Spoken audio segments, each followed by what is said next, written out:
अंतरिक्ष स्टेशन, जिसे अक्सर मानवता की सबसे बड़ी वैज्ञानिक उपलब्धियों में से एक माना जाता है, एक विशाल अनुसंधान केंद्र है जो पृथ्वी की कक्षा में चक्कर लगाता है।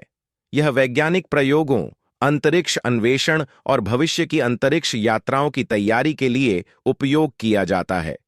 अंतरिक्ष स्टेशन में कई प्रकार के प्रयोग होते हैं, जिनमें जैविक अध्ययन, भौतिकी, खगोल विज्ञान और चिकित्सा अनुसंधान शामिल हैं।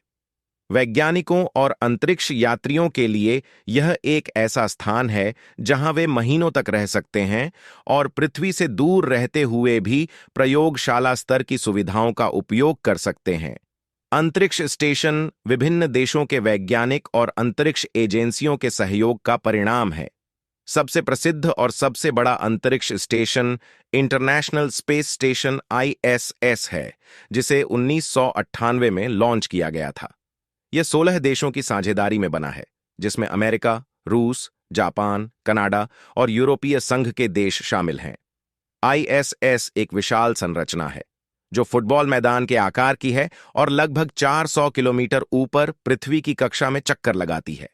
इसके अलावा रूस का मीर स्पेस स्टेशन, जो 1986 से 2001 से संचालन में था, एक ऐतिहासिक मिशन था जिसने दीर्घकालिक अंतरिक्ष यात्रा की नींव रखी।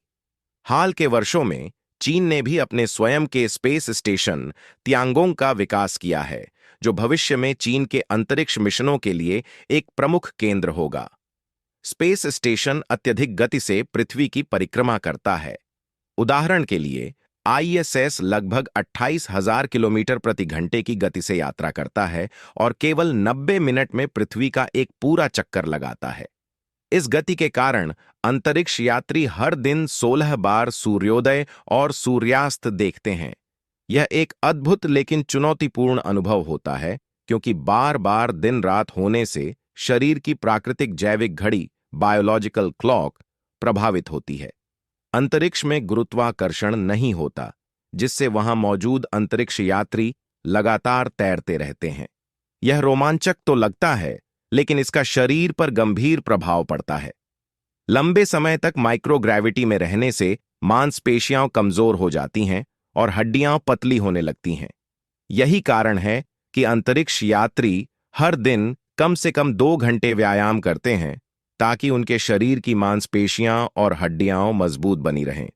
अंतरिक्ष में पानी और ऑक्सीजन लाना कठिन होता है, इसलिए इनका रिसाइकलिंग किया जाता है। स्पेस स्टेशन में पानी को रिसाइकिल करने की तकनीक मौजूद है, जिसमें पसीना, सांस से निकलने वाली नमी और यहां तक कि पेशाब को भी फिल्टर करके फिर से पीने योग्य बनाया जाता है। ऑक्सीजन प्राप्त करने के लिए इलेक्ट्रोलिसिस प्रक्रिया का उपयोग किया जाता है, जिसमें पानी को हाइड्रोजन और ऑक्सीजन में विभाजित किया जाता है।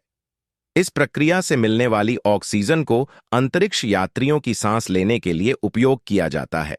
स्पेस स्टेशन पर ताजा फल और सब्जियां नहीं उगती, इसलिए अंतरिक्ष यात्री फ्रीज ड्राइड और पैक किया हुआ भोजन खाते हैं।